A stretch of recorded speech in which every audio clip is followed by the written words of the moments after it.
Le silence est l'arme ultime du pouvoir. C'est ce que disait le général de Gaulle et il avait cruellement raison.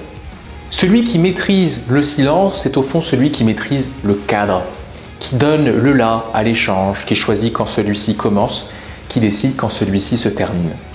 Et aujourd'hui, force est de constater que le silence est quelque chose qui est quasiment impossible pour beaucoup d'entre nous. Car il nous oblige à faire tourner la roue, à penser à ce qui pourrait se passer, à ce que l'autre se dit, et on a du mal à ne pas parler. Vous savez, les personnes les plus à l'aise avec l'idée du silence sont les personnes qui ont compris ceci.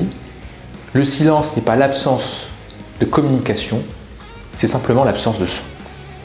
Cela signifie que si vous voulez être à l'aise avec un silence, vous devez continuer de communiquer sans parler. Un peu comme je viens de le faire, votre corps doit indiquer une forme de communication pour que l'échange continue sans avoir recours aux mots. Si vous êtes capable de cela, vous vous permettrez de respirer, vous vous permettrez de réfléchir à ce que vous allez dire, bref, vous serez beaucoup moins stressé. Le silence n'est pas un ennemi, c'est votre allié. Quand on est timide, on le voit comme un ennemi parce qu'il nous enferme. Quand on est un peu plus à l'aise mais toujours un peu réservé, on le voit comme un ennemi parce qu'il pourrait montrer qu'on ne sait pas quoi dire. Mais quand on est à l'aise à l'oral, on le voit comme un allié parce qu'il nous permet de respirer, il nous permet de réfléchir, il nous permet de créer du suspense et le silence va vous permettre tout ça.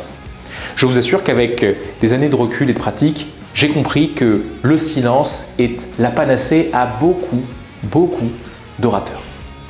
Vous devez maîtriser le fait de ne rien dire. Et si pour cela, vous avez besoin d'exercices, je vous invite à faire l'exercice suivant. Prenez une dizaine de stylos dans la main et vous parlez. Et dès lors que vous avez envie de poser un silence, vous jetez un stylo. Ce faisant, vous allez vous occuper. Et c'est parce que vous vous occupez que vous serez plus à l'aise avec l'idée de tenir ce silence. Occupez-vous pendant les silences. Réfléchissez, pensez. Soyez auteur.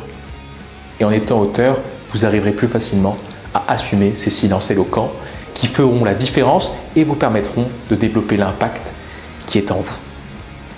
Je compte sur vous.